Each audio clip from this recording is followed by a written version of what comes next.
우리가 함께 볼 하나님의 말씀 창세기 4장 1절부터 7절까지입니다.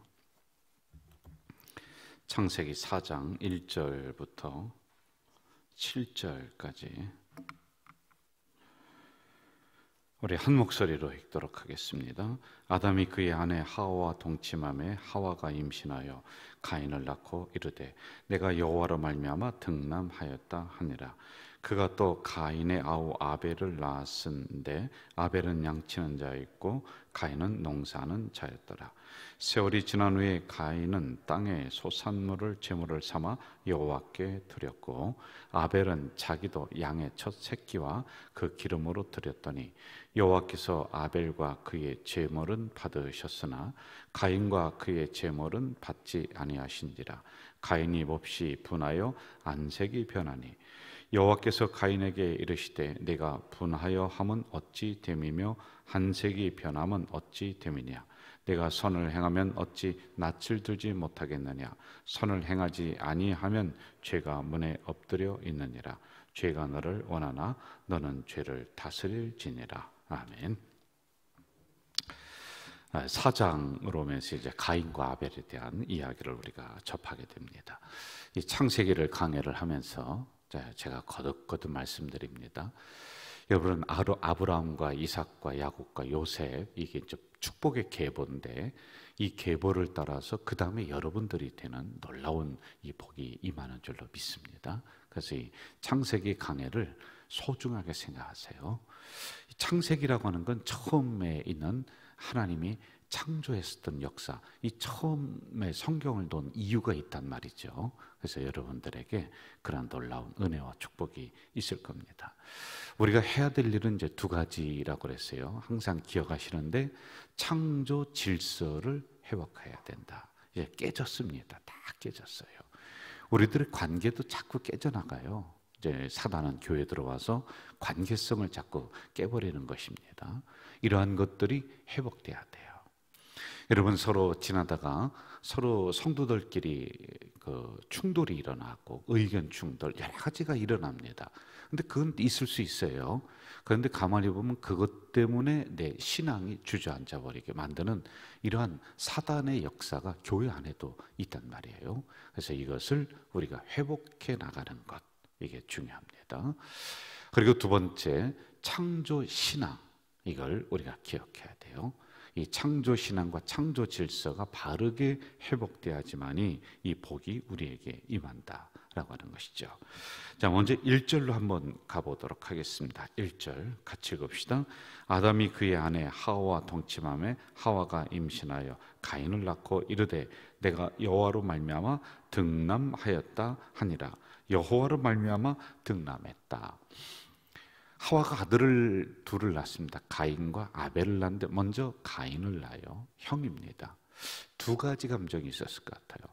하나님이 이렇게 저주하지 않고 내가 잘못을 했는데 이렇게 나로 하여금 하나님이 자녀를 볼 수 있도록 해주셨구나라고 하는 감사가 있었을 거예요. 그렇지 않겠습니까? 그리고 두 번째 무슨 또 생각이 있느냐 하면은 아이고 참 죄송하다. 하나님한테 내가 큰 잘못을 했구나 라고 하는 자기의 회개, 뉘우침이 그 하와에게 두 가지가 있었을 것 같다라고 하는 생각을 합니다. 그러면서 더불어서 깨달은 게 한 가지 있습니다. 하나님의 저주가 이렇게 많구나. 여러분, 해산하는데 내가 여호와로 말미암아 등남하였다, 이렇게 짧은 구절이 나오지만은 옛날에는 아기 낳다가 죽는 경우가, 아기가 죽는 경우가, 산모가 죽는 경우가 굉장히 많았다고 해요. 그래서 보통 뭐 6남매, 7남매, 8남매 그렇습니다. 그런데 저희 뭐 아내도 보니까 9남매예요. 9남매. 9남매인데 낳다가 한 분이 죽으셨대요. 그래 8남매로 이제 성장을 했어요. 근데 옛날엔 그게 그냥 예사로다가 쳤습니다. 100일을 요즘은 잘 안 해요. 근데 100일의 그 의미가 뭐냐면은 100일 동안 잘 살아줘서 참 다행이다. 왜? 100일 전에 아이가 죽는 예가 굉장히 많이 있었다. 옛날엔 그랬다고 해요. 한번 우리가 생각해 보겠습니다. 오늘처럼 무슨 의학이 발달한 것도 아니고 뭐 산모들을 안전하게 출산할 수 있도록 이러한 시스템이 되어 있는 것도 아니고 병원이 있는 것도 아니고 그래요. 뭐 여기 있는 어르신들도 다 뭐 출산할 때 그런 옆집에 있는 아주머니가 저 윗집에 있는 어느 분이 와서 그 출산을 이렇게 주도하고 했을 것 같아요. 자, 이처럼 해산의 고통이 이 하와에게 엄청나게 일어나는 겁니다. 자기의 목숨이 위험할 정도로, 낳는 아기가 잘못될 정도로 이러한 위험이 일어났어요. 이걸 보면서 이 하와가 어떤 생각이 들었겠어요? 아, 하나님의 저주가 이렇게 많은구나. 여러분, 죄를 짓습니다. 하나님에게 용서를 빌어요. 하나님이 용서해 주세요. 그럼 그 모든 게 다 끝나느냐? 아니에요. 내가 이웃에 있는 것을 훔쳤다, 이웃 사람을 내가 어떤 가해를 냈다, 그러면 하나님에게 잘못했다라고 용서를 빌면은 그 다음에 해야 될 일은 뭐냐면요, 옆에 있는 동료들에게, 옆에 있는 사람에게 이 죄의 잔재를 가지고 그 사람에게 용서를 빌고 해결해야 될 문제도 남아 있는 거다라고 하는 것입니다. 하여간 이러한 해산의 고통을 보면서 하나님의 저주가 이렇게 임하는구나 라고 하는 이런 깨달음이 이 여인에게 있었을 거예요. 자, 그 다음에 한번 또 2절을 또 가보겠습니다. 2절 같이 읽을까요? 시작. 그가 또 가인의 아우 아벨을 낳은데 아벨은 양치는 자였고 가인은 농사는 자였더라. 아우의 이름이 뭐예요? 아벨입니다. 가인과 아벨 많이 들었을 거예요. 가인은 농사하는 사람이요, 아벨은 양을 치는 목축업이었다라고 하는 겁니다. 자, 그런데 문제는 지금 이들이 무엇을 했느냐? 3절과 4절로 제가 한번 가보도록 할까요? 제가 읽어드릴게요. 세월이 지난 후에 가인은 농사 짓는 사람이에요. 땅의 소산으로 제물을 삼아 여호와께 드렸다. 4절. 아벨은 자기도 양의 첫 새끼와 그 기름으로 드렸더니 여호와께서 아벨과 그의 제물을 받으셨다. 이렇게 나오겠습니다. 자, 세월이 지난 후에 그 전에는 무슨 일이 있었냐면은 아버지 어머니가 아담과 하와가 제사를 드리는데 거기 가서 함께 참여했습니다. 그런데 독립이 됩니다. 세월이 지난 후에 자기가 예배 드리는 거예요. 여러분, 여기에 대한 의미도 많이 있습니다. 오늘 부모님들의 그 기도 제목 중에 하나가 자녀에 대한 기도 제목이 있습니다. 어릴 때는 내가 품에 끼고 교회를 다녀요. 아무 상관없습니다. 와서 엄마가 하라는 대로 하고, 그런데 이 아이가 점점 크면서 자기의 생각이 서 있는 거예요. 그런데 엄마가 생각하는 대로 자녀들이 움직여주질 않아요. 참 이게 고민입니다. 엄마가 바르게 예배드리는 걸 가르쳐 줬습니다. 그런데 그 전통을 이어받아서 그걸 잘했으면 좋겠는데 그게 잘 안 되는 경우가 있습니다. 그런데 여러분, 염려 걱정하지 마세요. 세월이 얼마 지난 후에 가인과 아벨, 제가 추측을 해보는 거예요. 이 가인과 아벨은 엄마 아버지가 했었던 그 예배, 제사의 행위가 머릿속에, 가슴속에 남아있어요. 그리고 본인들이 예배를 드리고 있다라고 하는 것입니다. 여러분, 여기에 뜻이 무엇일까요? 우리 여기에 계신 권사님들 또는 집사님들, 우리 성도님들이 자녀를 위해 열심히 기도합니다. 내 신앙을 물려받고, 아니 나보다 더 큰 존재가 돼서 하나님 교회에 충성하면 좋겠다. 그런데 그때 당장은 안 될 수가 있어요. 그러나 그들의 머리에, 가슴에 남아 있습니다. 그리고 본인들이 나와서 예배드릴 여러분들보다 더 크게 되는 그런 역사가 반드시 일어날 줄로 믿습니다. 그래서 여러분, 기도는 공짜가 없어요. 기도는 외상이 없어요. 내가 살아있을 때 내 눈으로 보면서 이 자녀가 신앙에 잘 크고 예배를 잘 드리고, 좋죠. 그런데 하나님의 뜻은 조금 늦게 될 수도 있습니다. 그렇지만 기도는 반드시 이루어진다 라고 하는 것을 우리가 명심해야지만이 될 것이다 라고 하는 거죠. 자, 그런데 여기 심각한 문제가 발생을 합니다. 4절과 5절을 보면은 하나님이 어떤 예배는 받으시고 어떤 예배는 안 받으셨다. 여기에 이제 문제가 나오고 있는 거예요. 자, 여러분, 우리가 신앙생활을 수십 년 하고 있습니다. 여기 있는 분들 새벽 기도 정도 나올 분들이라면은 보통 믿음 아니에요. 여러분들 그냥 왔다 갔다 하는 분들은 새벽 기도 한두 번 나오고 두 손 들고 합니다. 대단하신 분들이에요. 목사님들도 보면은 어느 정도 교회가 안정이 되고 크면 새벽 기도를 안 하는 분들도 있어요. 근데 뭐 그분들의 어떤 목회적인 철학에 의해서 그런 거라 제가 뭐라고 할 수는 없습니다. 그러나 목회자도 새벽 기도를 꾸준하게 그 강단에서 지키면서 한다. 그것도 대단한 거예요. 당연한 거로 생각하면 안 돼요. 대단한 믿음이에요. 자, 그런데 우리가 이제 천국에 갔습니다. 하나님이 뭐라고 하느냐면 저 김명서를 보면서 너 평생 동안 제단 지키며 새벽 기도했는데 아이고 수고했다. 참 그 힘든 그때도 너 새벽 기도하는데 내가 그때 다 봤다. 내가 다 받았다. 얼마나 고맙고 감사하겠어요. 그런데 우리 하나님 앞에 제가 주님 앞에 섰습니다. 그랬더니 저는 일생 동안 새벽 제단 지키느라고 제가 죽을 고생했어요. 그런데 하나님이 뭐라고 하시냐면 네가 예배 드리는 거 한 번도 내가 받은 적이 없는데 너 언제 예배 드렸냐? 여러분, 이렇게 되면 어떻게 되겠어요? 참 심각하죠? 이게 왜 저만 그러겠습니까? 여러분들도 똑같은 일이 일어날 수 있다라고 하는 것 우리가 염두에 둬야지만이 돼요. 이사야 1장 10절 이하에 보면은 하나님이 뭐라고 하냐면 사람들이 와서 찬송하고 제물을 드리고 모아서 제단을 쌓고 별짓을 다 합니다. 그런데 하나님이 아유 나 귀찮다. 내가 너희들 예배 귀찮다. 받지를 않는다. 너희들은 바닥만 밟고 돌아가는 사람들이다. 자기의 전심이 없는 거예요. 진심이 없는 거예요. 마음이 없는 거예요. 체면치레로 나와서 예배드리고 사람들 만나기 위해서 나와서 앉아있고 이러한 심령들이 있을 수 있다라고 하는 것입니다. 비록 초라한 재물이고 드릴 것이 없지만은 부끄러운 모습이에요. 지난 한 주간을 살아보면은 부끄러운 모습이에요. 그런데 그럼에도 불구하고 제단에 와서 하나님 제 마음을 받아주세요. 제가 진심으로 하나님 앞에 회개하며 또 예배드립니다. 말씀해 주세요 라고 하는 이 자세가 우리들에게 있어야 돼요. 재물을 아무리 많이 가져온다고 해서 그게 우리의 예배를 대신하지 않아요.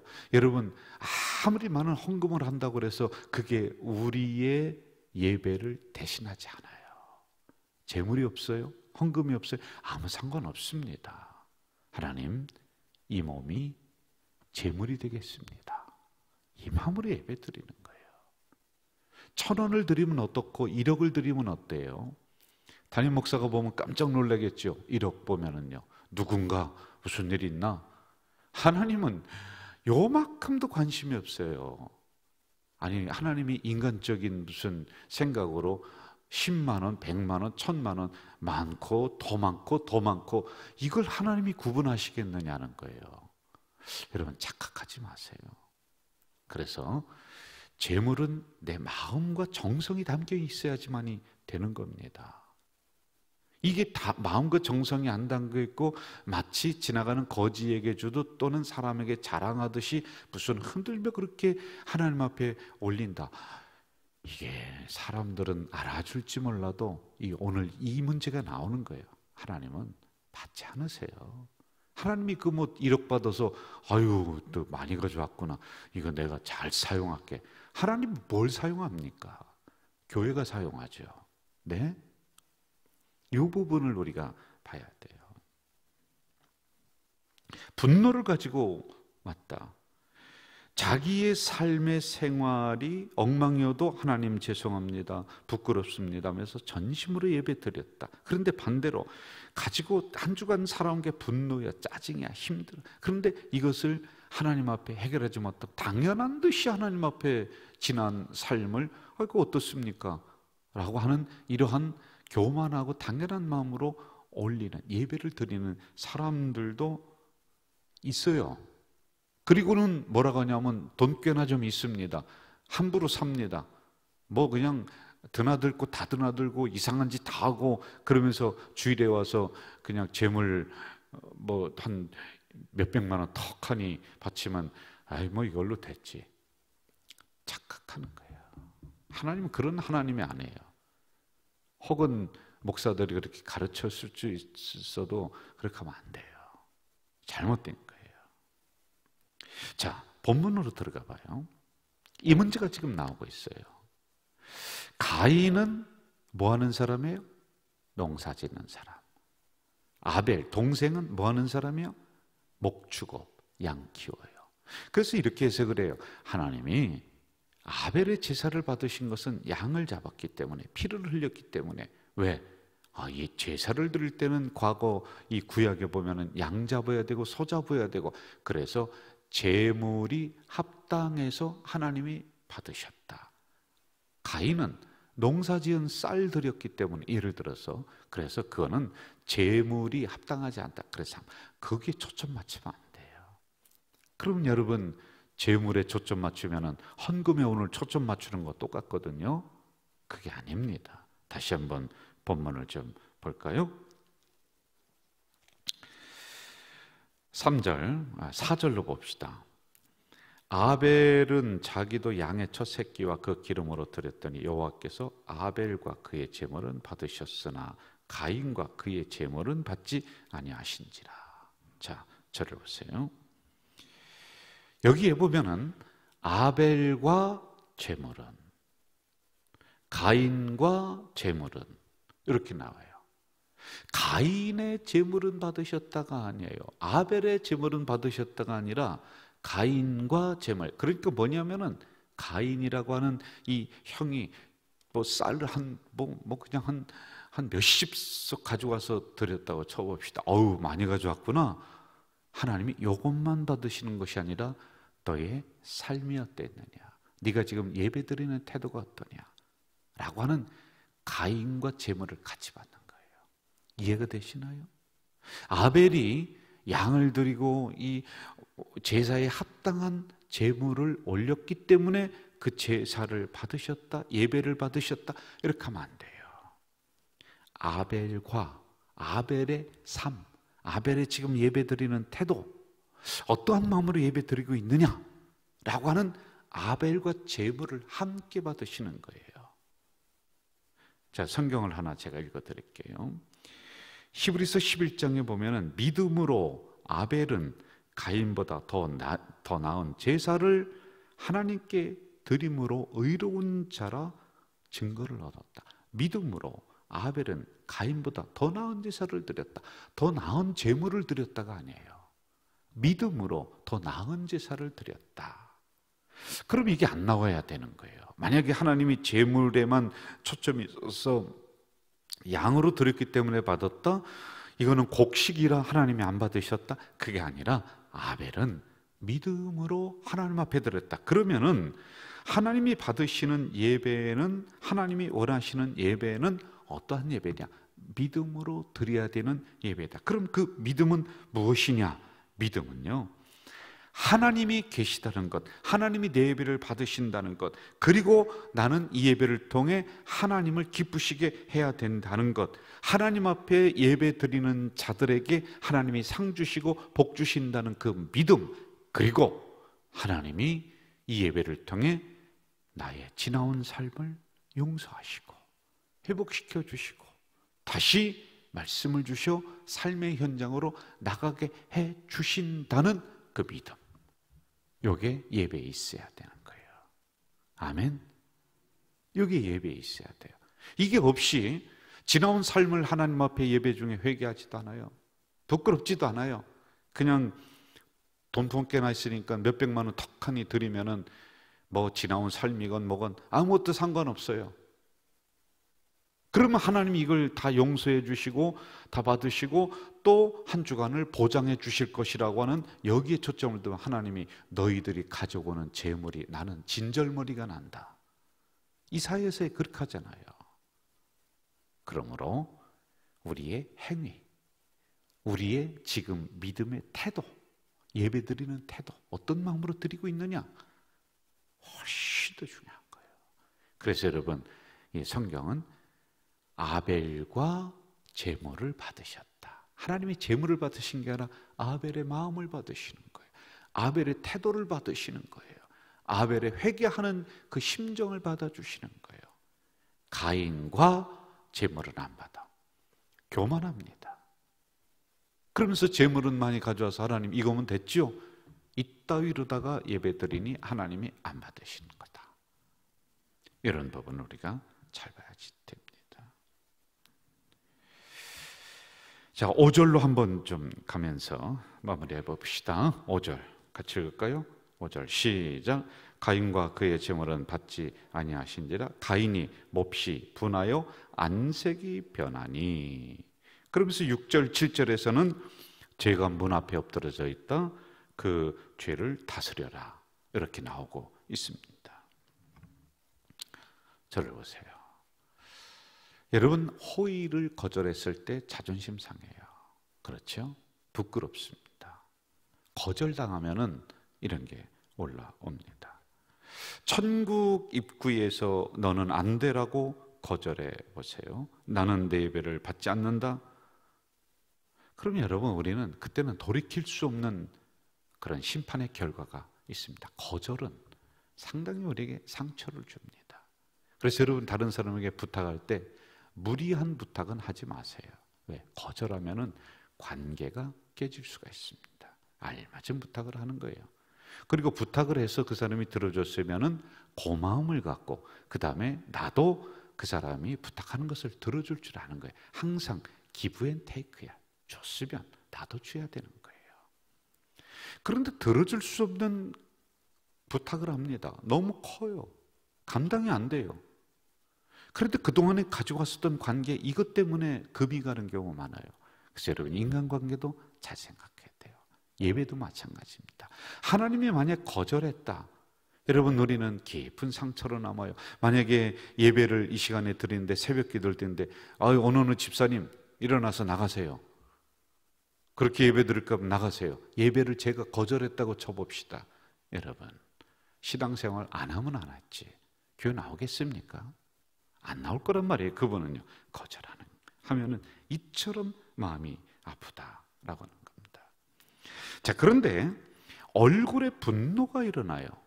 이 가인을 보면은, 왜 그러면 예배에 거절을 당했기 때문에 얼굴이 상해요. 마음이 상한 거예요. 그럼 얼굴로 나타나요. 어른 마음이에요. 마음이 왜 내 제사를 안 받으셨지? 이처럼 됩니다. 이게 어디까지 가느냐? 아우를 죽이는 곳까지 가요. 예배가 이처럼 중요하다는 거예요.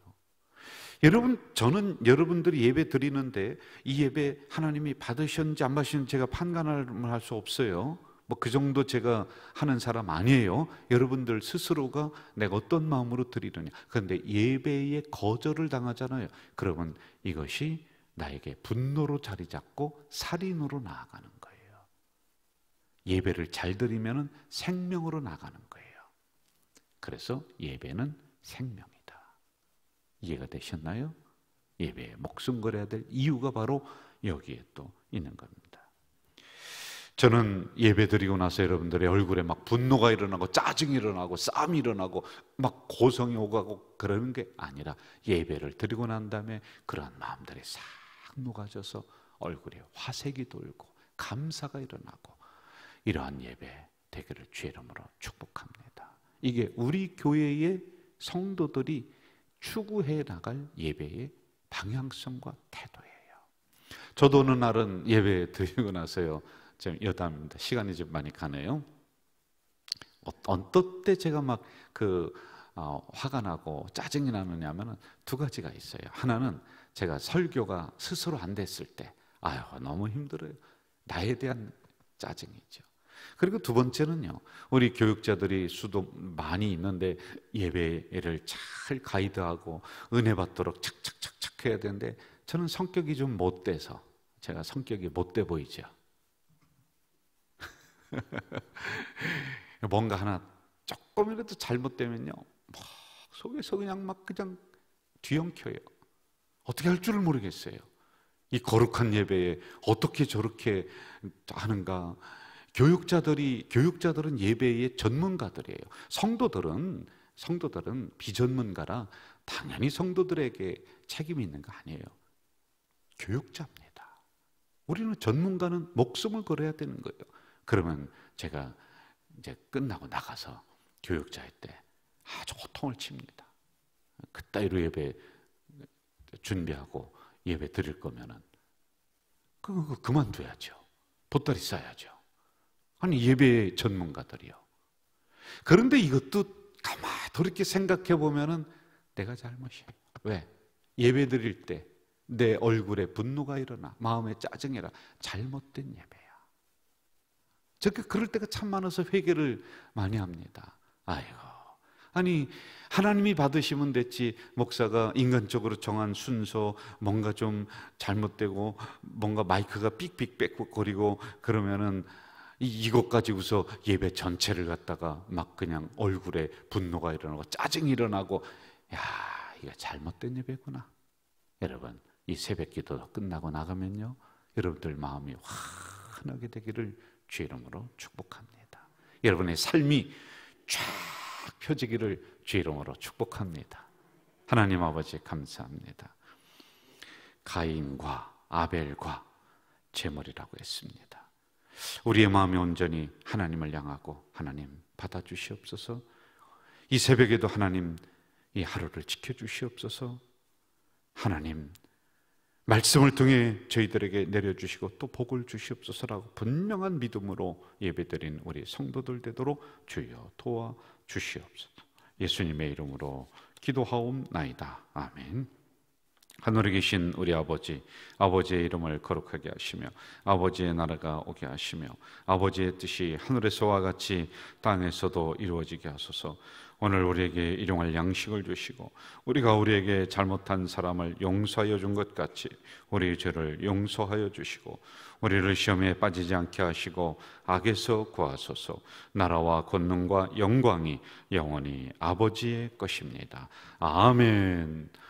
여러분, 이 새벽에 짧게라도 우리 통성으로 부르짖어 기도하고 또 돌아가시겠습니다. 전능하신 아버지 하나님, 이 새벽 제단에 약한 저희들을 불러주셨습니다. 말씀을 주셨습니다. 감사합니다. 감사합니다. 이 창세기 강해를 통하여서 올바른 창조 질서가 회복되게 하시고 창조 신앙이 회복되어서 아브라함, 이삭, 야곱, 요셉, 그리고 그 다음에 우리 권사님이, 우리 집사님이, 우리 장로님이 그 복의 계보를 이어받을 수 있도록 주님 도와 주시옵소서. 아버지 하나님 간절히 기도합니다. 이 창세기 강해를 통해 깨어졌던 관계가 회복되게 하시고 깨어졌던 육체가 회복되게 하시옵소서. 병마가 물러가게 하시옵소서. 이 창세기 강해를 통해서 우리가 다시 한번 예배 중심으로, 제단 중심으로 나가는 우리 교회가 되도록 주여 도와주시옵소서. 오, 사랑하시는 아버지 하나님 감사합니다. 감사합니다. 오늘도 아버지 하나님 은혜 주시니 감사합니다. 새벽에 부르짖어 기도할 수 있는 입술 주셨습니다. 우리의 마음과 입술을 열게 하시고 응답받고 나가는 새벽 이 시간이 되도록 도와주시옵소서. 오, 사랑하시는 아버지, 가을에 수많은 영적 프로그램을 준비했습니다. 엎드려 기도하게 하시옵소서. 기도하지 아니하면은 하나님이여 분쟁하다가 상처 주고받다가 끝납니다. 하나님, 금식하며 기도표 작성했습니다. 함께 금식하며 우리가 이 기도에 매진할 수 있도록, 그래서 영적인 열매 수많이 맺힐 수 있도록 하나님이여 도와주시옵소서. 오, 아버지 하나님 감사합니다.